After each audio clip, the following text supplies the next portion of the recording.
شروع اللہ کا نام لے کر جو بڑا مہربان نہایت رحم والا ہے۔ طٰہٰ، اے نبی صلی اللہ علیہ وآلہ وسلم، ہم نے تم پر قرآن اس لیے نازل نہیں کیا کہ تم مشقت میں پڑ جاؤ، مگر ہر اس شخص کی نصیحت کے لیے نازل کیا ہے جو خوف رکھتا ہے۔ یہ اس ذات کا اتارا ہوا ہے جس نے زمین اور اونچے اونچے آسمان بنائے، یعنی رحمان، جو عرش پر جلوہ افروز ہوا۔ جو کچھ آسمانوں میں ہے اور جو کچھ زمین میں ہے اور جو کچھ ان دونوں کے بیچ میں ہے اور جو کچھ مٹی کے نیچے ہے، سب اسی کا ہے۔ اور اگر تم پکار کر بات کہو تو کیا ہے، وہ تو آہستہ کہی ہوئی اور نہایت پوشیدہ بات تک کو جانتا ہے۔ اللہ وہ معبود برحق ہے کہ اس کے سوا کوئی معبود نہیں ہے، اس کے سب نام اچھے ہیں۔ اور کیا تمہیں موسیٰ کے حال کی خبر ملی ہے؟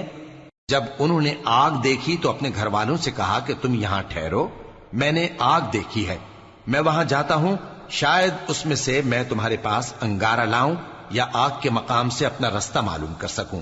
پھر جب وہ وہاں پہنچے تو آواز آئی کہ اے موسیٰ، میں تو تمہارا پروردگار ہوں، تو اپنے جوتے اتار دو، تم یہاں پاک میدان یعنی طویٰ میں ہو، اور میں نے تم کو منتخب کر لیا ہے، تو جو حکم دیا جائے اسے سنو۔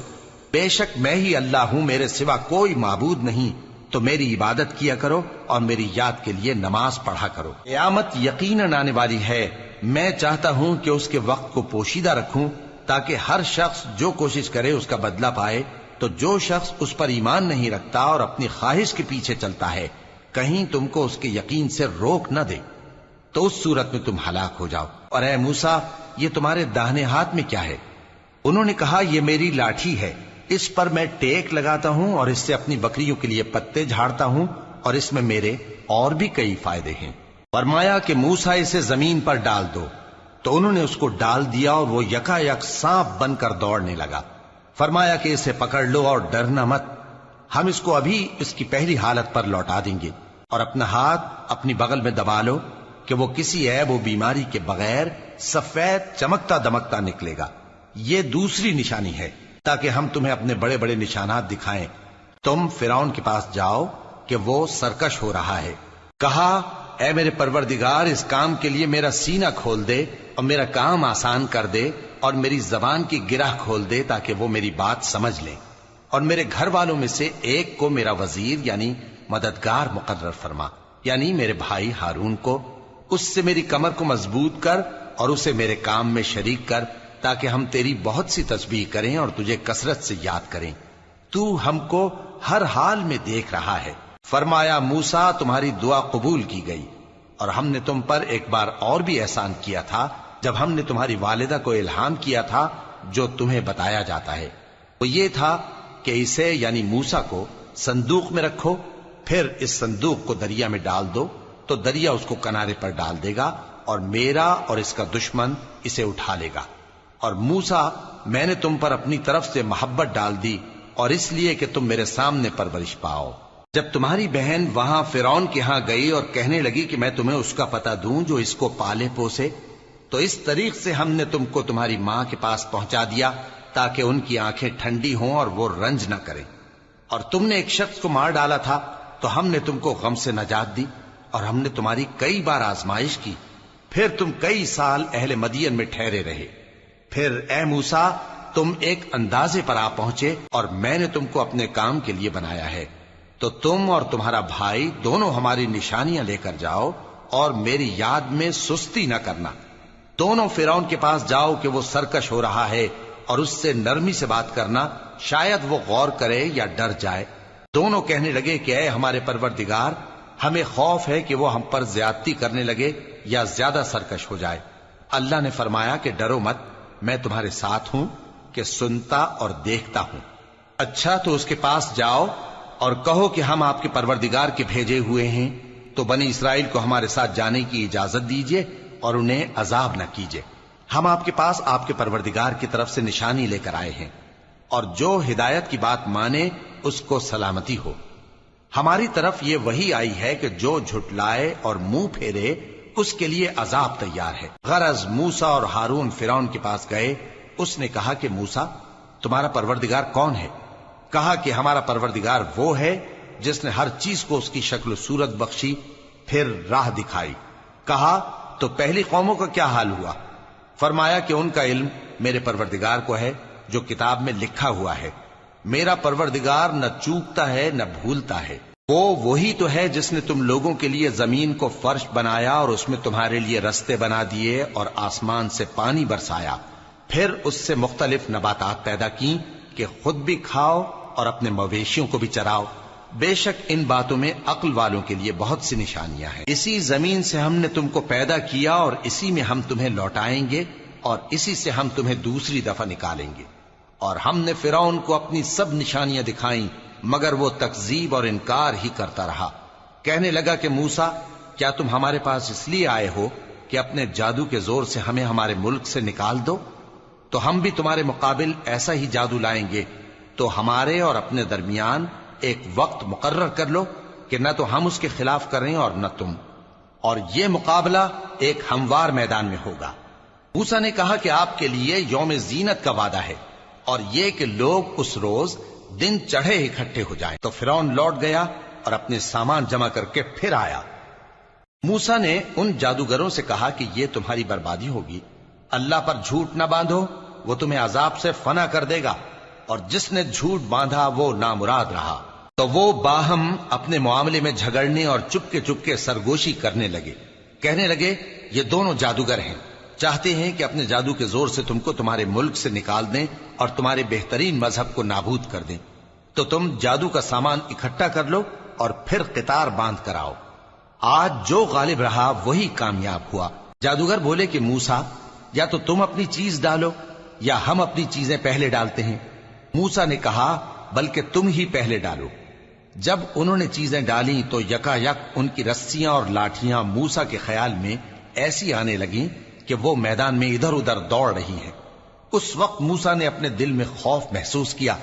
ہم نے کہا خوف نہ کرو، بلا شبہ تم ہی غالب رہو گے، اور جو چیز یعنی لاٹھی تمہارے داہنے ہاتھ میں ہے اسے ڈال دو کہ جو کچھ انہوں نے بنایا ہے اس کو وہ نگل جائے گی۔ جو کچھ انہوں نے بنایا ہے یہ تو جادوگروں کے ہتھ کنڈے ہیں، اور جادوگر جہاں بھی جائے کامیاب نہیں ہوگا۔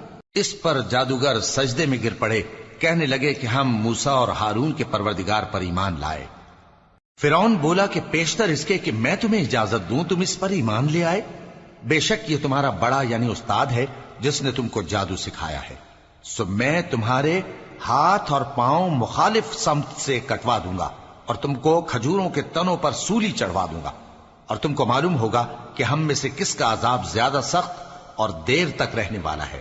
انہوں نے کہا کہ جو دلائل ہمارے پاس آ گئے ہیں ان پر اور جس نے ہم کو پیدا کیا ہے اس پر ہم آپ کو ہرگز ترجیح نہیں دیں گے، تو آپ کو جو حکم دینا ہو دے دیجئے، اور آپ جو حکم دے سکتے ہیں وہ صرف اسی دنیا کی زندگی میں دے سکتے ہیں۔ ہم تو اپنے پروردگار پر ایمان لے آئے تاکہ وہ ہمارے گناہوں کو معاف کرے، اور اسے بھی جو آپ نے ہم سے زبردستی جادو کرایا، اور اللہ سب سے اچھا ہے اور ہمیشہ باقی رہنے والا ہے۔ جو شخص اپنے پروردگار کے پاس گناہگار ہو کر آئے گا تو اس کے لیے جہنم ہے جس میں نہ وہ مرے گا نہ جیے گا، اور جو اس کے روبرو ایماندار ہو کر آئے گا اور عمل بھی نیک کیے ہوں گے تو ایسے لوگوں کے لیے اونچے اونچے درجے ہیں، یعنی ہمیشہ رہنے کے باغ جن کے نیچے نہریں بہ رہی ہیں، ہمیشہ ان میں رہیں گے، اور یہ اس شخص کا بدلہ ہے جو پاک ہوا۔ اور ہم نے موسیٰ کی طرف وہی بھیجی کہ ہمارے بندوں کو راتوں رات نکال لے جاؤ، پھر ان کے لیے سمندر میں لاٹھی مار کر خشک رستہ بنا دو، پھر تم کو نہ فرعون کے آ پکڑنے کا خوف ہوگا اور نہ غرق ہونے کا ڈر۔ پھر فرعون نے اپنے لشکروں کے ساتھ ان کا تعاقب کیا تو سمندر کی موجوں نے ان پر چڑھ کر انہیں ڈھانک لیا یعنی ڈبو دیا، اور فرعون نے اپنی قوم کو گمراہ کر دیا اور سیدھے رستے پر نہ ڈالا۔ اے آل یعقوب، ہم نے تم کو تمہارے دشمن سے نجات دی اور تورات دینے کے لیے تم سے کوہ طور کی داہنی جانب مقرر کی، اور تم پر من اور سلوہ نازل کیا، اور حکم دیا کہ جو پاکیزہ چیزیں ہم نے تم کو دی ہیں ان کو کھاؤ اور اس میں حد سے نہ نکلنا، ورنہ تم پر میرا غضب نازل ہوگا، اور جس پر میرا غضب نازل ہوا وہ ہلاک ہو گیا۔ اور جو توبہ کرے اور ایمان لائے اور عمل نیک کرے پھر سیدھے رستے چلے اس کو میں بخش دینے والا ہوں۔ اور اے موسیٰ، تم نے اپنی قوم سے آگے چلے آنے میں کیوں جلدی کی؟ کہا وہ میرے پیچھے آ رہے ہیں، اور اے میرے پروردگار میں نے تیری طرف آنے کی جلدی اس لیے کی کہ تو خوش ہو جائے۔ فرمایا کہ ہم نے تمہاری قوم کو تمہارے بعد آزمائش میں ڈال دیا ہے، اور سامری نے ان کو بہکا دیا ہے۔ اور موسیٰ غصے اور غم کی حالت میں اپنی قوم کے پاس واپس آئے اور کہنے لگے کہ اے قوم، کیا تمہارے پروردگار نے تم سے اچھا وعدہ نہیں کیا تھا؟ کیا میری جدائی کی مدت تمہیں لمبی معلوم ہوئی، یا تم نے یہ چاہا کہ تم پر تمہارے پروردگار کی طرف سے غضب نازل ہو، اور اس لیے تم نے مجھ سے جو وعدہ کیا تھا اس کے خلاف کیا؟ وہ کہنے لگے کہ ہم نے اپنے اختیار سے آپ سے وعدہ خلافی نہیں کی، لیکن ہم ان لوگوں کے زیوروں کا بوجھ اٹھائے ہوئے تھے، پھر ہم نے اس کو آگ میں ڈال دیا، اور اسی طرح سامری نے ڈال دیا۔ تو اس نے ان کے لیے ایک بچڑا بنا دیا، یعنی ایک بے جان جسم جس میں گائے کسی آواز تھی۔ تو لوگ کہنے لگے کہ یہی تمہارا معبود ہے اور یہی موسیٰ کا معبود ہے، مگر وہ بھول گئے ہیں۔ تو کیا یہ لوگ نہیں دیکھتے کہ وہ ان کی کسی بات کا جواب نہیں دیتا، اور نہ ان کے نقصان اور نفع کا کچھ اختیار رکھتا ہے؟ اور ہارون نے ان سے پہلے ہی کہہ دیا تھا کہ لوگوں، اس کے ذریعے تمہیں فتنے میں ڈال دیا گیا ہے، اور تمہارا پروردگار تو رحمان ہی ہے، تو میری پیروی کرو اور میرا کہا مانو۔ وہ کہنے لگے کہ جب تک موسیٰ ہمارے پاس واپس نہ آئیں ہم تو اس کی پوجا پر قائم رہیں گے۔ پھر موسیٰ نے ہارون سے کہا کہ اے ہارون، جب تم نے ان کو دیکھا تھا کہ گمراہ ہو گئے ہیں تو تم کو کس چیز نے روکا تھا؟ یعنی اس بات سے کہ تم میرے پیچھے چلے آؤ، بھلا تم نے میرے حکم کے خلاف کیوں کیا؟ کہنے لگے کہ اے ماں جائے، میری داڑھی اور سر کے بالوں کو نہ پکڑیے، میں تو اس سے ڈرا کہ آپ یہ نہ کہیں کہ تم نے بنی اسرائیل میں تفرقہ ڈال دیا اور میری بات کو ملحوظ نہ رکھا۔ موسیٰ نے فرمایا تو اے سامری تیرا کیا حال ہے؟ اس نے کہا کہ میں نے ایسی چیز دیکھی جو اوروں نے نہیں دیکھی، تو میں نے فرشتے کے نقش پا سے مٹی کی ایک مٹھی بھر لی، پھر اس کو بچڑے کے جسم میں ڈال دیا، اور مجھے میرے جی نے اس کام کو اچھا بتایا۔ موسیٰ نے کہا جا، تجھ کو دنیا کی زندگی میں یہ سزا ہے کہ کہتا رہے کہ مجھ کو ہاتھ نہ لگانا، اور تیرے لیے ایک اور وعدہ ہے، یعنی عذاب کا جو تجھ سے ٹل نہ سکے گا، اور جس معبود کی پوجا پر تو جمع ہوا تھا اس کو دیکھ، ہم اسے جلا دیں گے، پھر اس کی راکھ کو اڑا کر دریا میں بکھیر دیں گے۔ تمہارا معبود تو اللہ ہی ہے، جس کے سوا کوئی معبود نہیں، اس کا علم ہر چیز پر محیط ہے۔ اس طرح ہم تم سے وہ حالات بیان کرتے ہیں جو گزر چکے ہیں، اور ہم نے تمہیں اپنے پاس سے نصیحت کی کتاب عطا فرمائی ہے۔ جو شخص اس سے منہ پھیرے گا وہ قیامت کے دن گناہ کا بوجھ اٹھائے گا۔ ایسے لوگ ہمیشہ اس عذاب میں مبتلا رہیں گے، اور یہ بوجھ قیامت کے روز ان کے لیے برا ہوگا، جس روز سور پھونکا جائے گا، اور ہم گناہگاروں کو یوں اکٹھا کریں گے کہ ان کی آنکھیں نیلی نیلی ہوں گی۔ تو وہ آپس میں آہستہ آہستہ کہیں گے کہ تم دنیا میں صرف 10 ہی دن رہے ہو، جو باتیں یہ کریں گے ہم خوب جانتے ہیں۔ اس وقت ان میں سب سے اچھی راہ والا یعنی عاقل و ہوش مند کہے گا کہ نہیں، بلکہ صرف ایک ہی روز ٹھہرے ہو۔ اور اے نبی صلی اللہ علیہ وآلہ وسلم، لوگ تم سے پہاڑوں کے بارے میں دریافت کرتے ہیں، کہہ دو کہ میرا رب ان کو راکھ بنا کر بکھیر دے گا، پھر زمین کو ہموار میدان کر چھوڑے گا جس میں تم کوئی نشیب و فراز نہ دیکھو گے۔ اس روز لوگ پکارنے والے کے پیچھے چلیں گے اور اس کی پیروی سے انحراف نہ کر سکیں گے، اور رحمان کے سامنے آوازیں پست ہو جائیں گی، تو تم ایک ہلکی آواز کے سوا کوئی آواز نہ سنو گے۔ اس روز کسی کی سفارش کچھ فائدہ نہ دے گی مگر اس شخص کی جسے رحمان اجازت دے اور اس کی بات کو پسند فرمائے۔ جو کچھ ان کے آگے ہے اور جو کچھ ان کے پیچھے ہے وہ اس کو جانتا ہے، اور وہ اپنے علم سے اللہ کے علم کا احاطہ نہیں کر سکتی۔ اور اس زندہ و قائم کے روبرو منہ لٹک جائیں گے، اور جس نے ظلم کا بوجھ اٹھایا وہ نامراد رہا، اور جو نیک کام کرے گا اور مومن بھی ہوگا تو اس کو نہ ظلم کا خوف ہوگا اور نہ نقصان کا۔ اور ہم نے اس کو اسی طرح کا قرآن عربی نازل کیا ہے، اور اس میں طرح طرح کے ڈراوے بیان کر دیے ہیں تاکہ لوگ پرہیزگار بنیں یا اللہ ان کے لیے نصیحت پیدا کر دے۔ تو اللہ جو سچا بادشاہ ہے، عالی قدر ہے، اور قرآن کی وحی جو تمہاری طرف بھیجی جاتی ہے اس کے پورا ہونے سے پہلے قرآن کے پڑھنے میں جلدی نہ کیا کرو، اور دعا کرو کہ میرے پروردگار مجھے اور زیادہ علم دے۔ اور ہم نے پہلے آدم سے عہد لیا تھا مگر وہ اسے بھول گئے، اور ہم نے ان میں ارادے کی پختگی نہ پائی۔ اور جب ہم نے فرشتوں سے کہا کہ آدم کے آگے سجدہ کرو تو سب سجدے میں گر پڑے مگر ابلیس نے انکار کیا۔ اس پر ہم نے فرمایا کہ آدم، یہ تمہارا اور تمہاری بیوی کا دشمن ہے، تو یہ کہیں تم دونوں کو بہشت سے نہ نکلوا دے، پھر تم تکلیف میں پڑ جاؤ۔ یہاں تم کو یہ آسائش ہے کہ نہ بھوکے رہو نہ ننگے، اور یہ کہ نہ پیاسے رہو اور نہ دھوپ کھاؤ۔ پھر شیطان نے ان کے دل میں وسوسہ ڈالا اور کہا کہ آدم، بھلا میں تم کو ایسا درخت بتاؤں جو ہمیشہ کی زندگی کا باعث ہو اور ایسی بادشاہت کہ کبھی زائل نہ ہو؟ سو دونوں نے اس درخت کا پھل کھا لیا تو ان پر ان کی شرم گاہیں ظاہر ہو گئیں اور وہ اپنے اوپر بہشت کے پتے چپکانے لگے، اور آدم نے اپنے پروردگار کے حکم کے خلاف کیا تو وہ اپنے مقصد سے بے راہ ہو گئے۔ پھر ان کے پروردگار نے ان کو نوازا تو ان پر مہربانی سے توجہ فرمائی اور سیدھی راہ بتائی۔ فرمایا کہ تم دونوں یہاں سے نیچے اتر جاؤ، تم میں بعض کے دشمن ہوں گے، پھر اگر میری طرف سے تمہارے پاس ہدایت آئے تو جو شخص میری ہدایت کی پیروی کرے گا وہ نہ گمراہ ہوگا اور نہ تکلیف میں پڑے گا، اور جو میری نصیحت سے منہ پھیرے گا اس کی زندگی تنگ ہو جائے گی، اور قیامت کو ہم اسے اندھا کر کے اٹھائیں گے۔ وہ کہے گا کہ میرے پروردگار، تو نے مجھے اندھا کر کے کیوں اٹھایا؟ میں تو دیکھتا بھالتا تھا۔ اللہ فرمائے گا کہ ایسا ہی چاہیے تھا، تیرے پاس ہماری آیتیں آئیں تو نے ان کو بھلا دیا، اسی طرح آج ہم تجھ کو بھلا دیں گے۔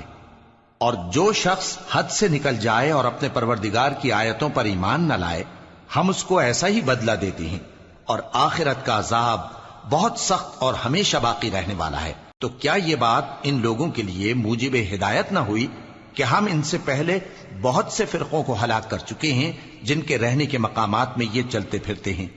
عقل والوں کے لیے اس میں بہت سی نشانیاں ہیں۔ اور اگر ایک بات تمہارے پروردگار کی طرف سے پہلے صادر اور جزائے اعمال کے لیے ایک میعاد مقرر نہ ہو چکی ہوتی تو نزول عذاب لازم ہو جاتا۔ پس جو کچھ یہ بکواس کرتے ہیں اس پر صبر کرو، اور سورج کے نکلنے سے پہلے اور اس کے غروب ہونے سے پہلے اپنے پروردگار کی تسبیح و تحمید کیا کرو، اور رات کی کچھ گھڑیوں میں بھی اس کی تسبیح کیا کرو، اور دن کے مختلف اوقات یعنی دوپہر کے وقت بھی، تاکہ تم خوش ہو جاؤ۔ اور کئی طرح کے لوگوں کو جو ہم نے دنیا کی زندگی میں آرائش کی چیزوں سے نوازا ہے تاکہ ان کی آزمائش کریں، ان پر نگاہ نہ کرنا، اور تمہارے پروردگار کی عطا فرمائی ہوئی روزی بہت بہتر اور باقی رہنے والی ہے۔ اور اپنے گھر والوں کو نماز کا حکم کرو اور اس پر قائم رہو۔ ہم تم سے روزی کے خواستگار نہیں، بلکہ تمہیں ہم روزی دیتے ہیں، اور نیک انجام اہل تقوی کا ہے۔ اور کہتے ہیں کہ یہ پیغمبر اپنے پروردگار کی طرف سے ہمارے پاس کوئی نشانی کیوں نہیں لائے؟ کیا ان کے پاس پہلی کتابوں کی نشانی نہیں آئی؟ اور اگر ہم ان کو پیغمبر کے بھیجنے سے پیشتر کسی عذاب سے ہلاک کر دیتے تو یہ کہتے کہ اے ہمارے پروردگار، تو نے ہماری طرف کوئی پیغمبر کیوں نہ بھیجا کہ ہم ذلیل اور رسوا ہونے سے پہلے تیرے احکام کی پیروی کرتے۔ کہہ دو کہ سب نتائج اعمال کے منتظر ہیں، سو تم بھی منتظر رہو، ان قریب تم کو معلوم ہو جائے گا کہ دین کے سیدھے رستے پر چلنے والے کون ہیں اور جنت کی طرف راہ پانے والے کون ہیں۔ ہم